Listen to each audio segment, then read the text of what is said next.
كنت باتكلّم مع واحد صاحبي امبارح وأول امبارح عن بندردش مع بعض والكلام جاب بعضه وجِبنا سيرة نادي الزمالك، فبيقول لي كان في space من الإسبيسات اللي بتتعمل على تويتر، الناس بتقعد تتكلّم مع بعضها وصحاب وزُملا وكده، كانوا بيتكلّموا عن نادي الزمالك، فأحد الأصدقاء المحبين لنادي الزمالك يعني، قال لهم حاجة غريبة جدًا، قال لهم: "يا جماعة أنتم كلامكم ده كلّه مستر جون إدوارد بيسمعه دلوقتي هو معانا دلوقتي، هو جنبي أهو بيسمع وبتاع، وكل اللي أنتم قُلتوه هو حاطّه في حساباته وبيوعدكم إن هو هيعمله لمّا سألته قُلت له: "طَب يعني إيه ما أنا مش كلّمني أكتر عن موضوع الإسبيسات ده، أنا ما ليش في تويتر أوي بصراحة، مش متعمّق فيه أوي، مش داخل فيه أوي بصراحة."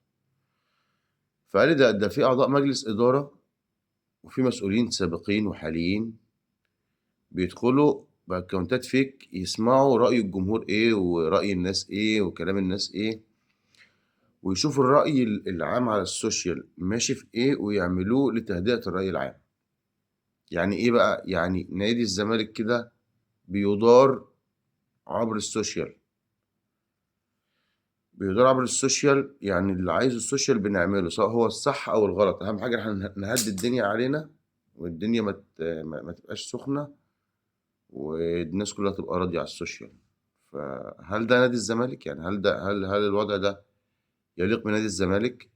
أنا عارف إن أنت ممكن مثلًا إيه، بتاخد قرار والقرار ده بقى بيرضي السوشيال أو ما بيرضيش السوشيال، ولكن أنت شايف إن القرار ده هو الأنسب لمصلحة النادي وفقًا لثقة الجمعية العمومية وإدارة و و والجمهور اللي واثق فيك، فخلاص مع الوقت بتطلع أنت صح، فالجمهور بيسقّف لك حتى لو معترض عليك في وقتها.